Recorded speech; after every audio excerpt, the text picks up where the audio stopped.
واتقوا الله ويعلمكم الله والله بكل شيء عليم.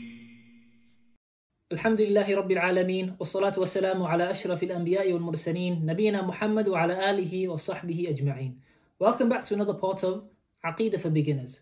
Inshallah ta'ala, this will be the last part of belief in Allah subhanahu wa ta'ala, and we're going to be covering the names and the attributes of Allah subhanahu wa ta'ala. So let's start off with what Allah subhanahu wa ta'ala said in the Quran.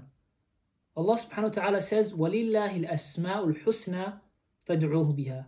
That Allah subhanahu wa ta'ala has the most perfect names. So call upon Allah subhanahu wa ta'ala by these names. And what we need to know is that every single name of Allah subhanahu wa ta'ala entails an attribute, which means that Allah subhanahu wa ta'ala is the most perfect in his attributes as well as So Allah subhanahu wa ta'ala has the most perfect attributes. So let's move on to the first principle. The first principle is every single name of Allah subhanahu wa ta'ala entails an attribute, but not every single attribute of Allah subhanahu wa ta'ala we can take from it a name from the names of Allah. An example of that is Allah subhanahu wa ta'ala in many places in the Quran, He mentions His names.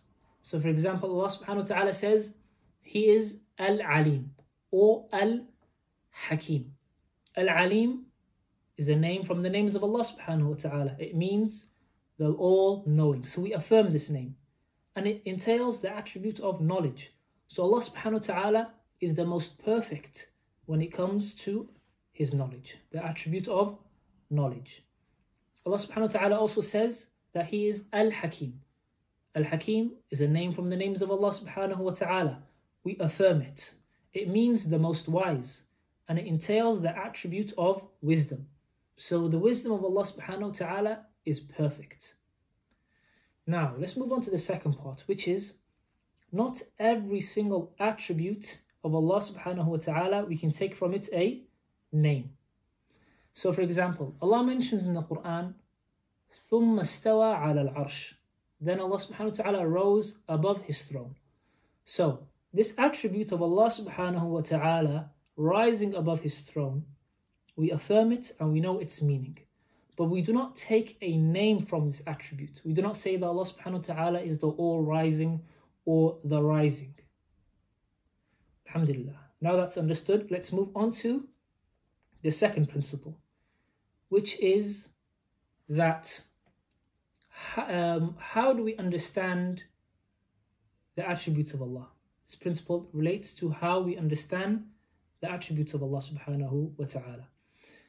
So we need to do two things when it comes to the attributes of Allah subhanahu wa ta'ala.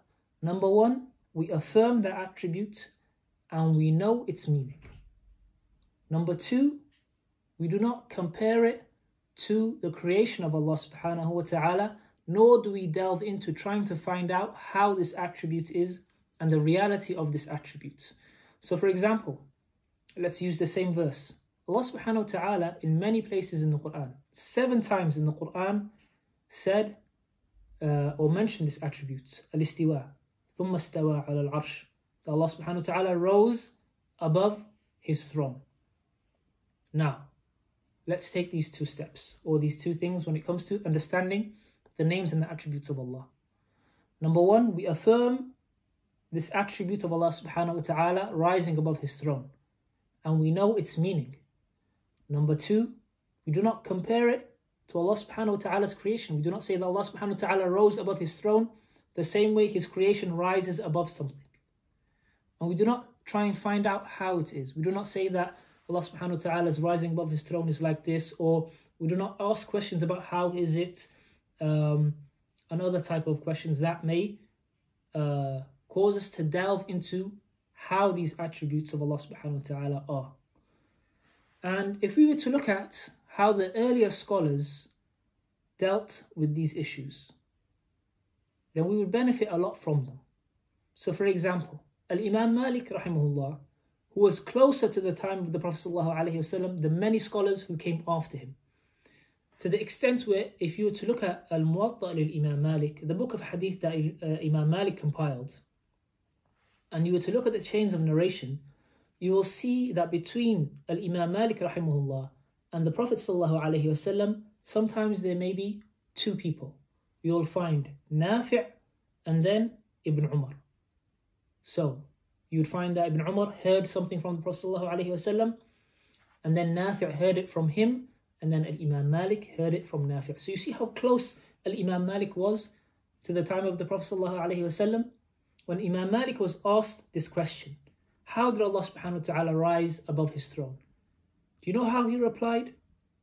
He replied to this man and he said, Al-istiwa'u ma'loom, that the rising of Allah subhanahu wa ta'ala above his throne is known. We know the meaning. Everybody understands it. وَالْكَيْفُ مَجْهُولٌ. As for how Allah subhanahu wa ta'ala rose and the reality of this attribute, we do not know. It's unknown. وَالسُّؤَالُ عَنْهُ بِدْعَةٌ. And trying to ask about this question and trying to delve into this issue is an innovation. Why? Because the Prophet ﷺ did not teach his Sahaba this. Allah subhanahu wa ta'ala did not order his Prophet to teach the Sahaba this. Neither did the Sahaba radiallahu anhum delve into this.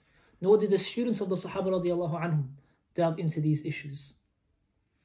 And the only way for you to know how something is if you have either been told about how it is, or if you have seen that thing, or if you have seen something that's similar to that. Allah subhanahu wa ta'ala did not tell us how his attributes are and the reality of them. Neither did his Prophet sallallahu alaihi wasallam. Neither did the Sahaba radiallahu anhum. We have not seen anything like Allah subhanahu wa ta'ala, nor have we seen Allah subhanahu wa ta'ala. So there's no way for us to find out how these attributes are. So there's no point in trying to delve into these issues. So that is how we should understand the names and the attributes of Allah subhanahu wa ta'ala. I'll give you another example. Allah subhanahu wa ta'ala in the Quran, he mentions that he has hands. When he said to Iblees, مَا مَنَعَكَ أَن تَسْجُدَ لِمَا خَلَقْتُ بِيَدَيْ. What has prevented you from making sujood to that which I have created by my hands, meaning Adam alayhi salam. So, what do we do now?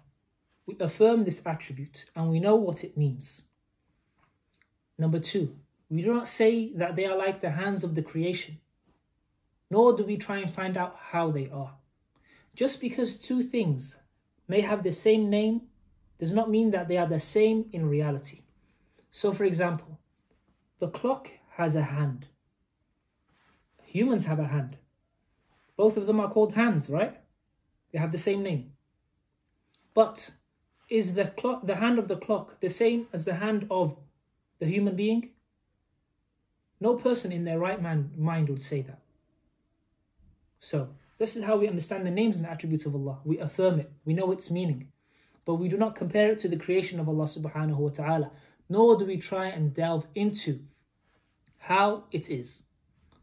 The final principle I'll mention is that when it comes to understanding the names and the attributes of Allah subhanahu wa ta'ala, we go back to the Quran, we go back to the Sunnah of the Prophet sallallahu alaihi wasallam, and we go back to the understanding of the Sahaba radiallahu anhum.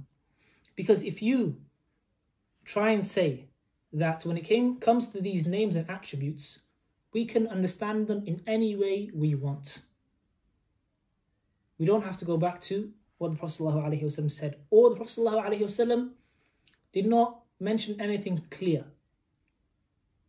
But you believe that the Prophet ﷺ taught you how to pray, how to fast, how to do zakat, how to even go to the toilet properly, how to interact with your family and your wife. How could you not believe that the Prophet ﷺ did not teach his Sahaba the most fundamental thing, one of the most fundamental things in this religion, which is that which relates to belief in Allah subhanahu wa ta'ala. Because belief in the names and the attributes of Allah and how to understand them is from the fundamentals of this religion. It's part of what belief in Allah subhanahu wa ta'ala entails. So if you believe that we don't have to go back to the Prophet sallallahu alaihi wasallam, or the Prophet sallallahu alaihi wasallam and his Sahaba did not talk about this in detail, or their speech is speech that is vague, then that means that the Prophet ﷺ fell short when it came to spreading this religion. Because if the Prophet ﷺ did not explain the most fundamental thing of this religion, which is what all the other acts of worship are built upon, then how can you say the Prophet ﷺ did as he was told and spread the religion properly when it came to other parts of the religion? So it's upon us to go back to what Allah subhanahu wa ta'ala said in the Quran, what the Prophet ﷺ taught his Sahaba, how the Sahaba radiallahu anhum understood it, how their students understood it. We don't go back to principles of Greek philosophy. We don't go back to principles that are outside the nusus, the texts of the Quran and the Sunnah, claiming that these attributes go against logic. This is an incorrect understanding. If the Sahaba radiallahu anhum understood it, and they were afsah al-nas, they were the people who understood the Arabic language the best, how can you depend upon scholars who came 4, 5, 6, 7, maybe even 800 years after them on how to understand these names and attributes of Allah subhanahu wa ta'ala? Inshallah ta'ala, in the next video, we're going to be talking about belief in the angels, and then in the videos after that, we'll be talking about the other pillars of Iman, inshallah ta'ala. Subhanakallah bihamdik, ashhadu wa la ilaha illa ant, astaghfiruka wa atubu ilayk.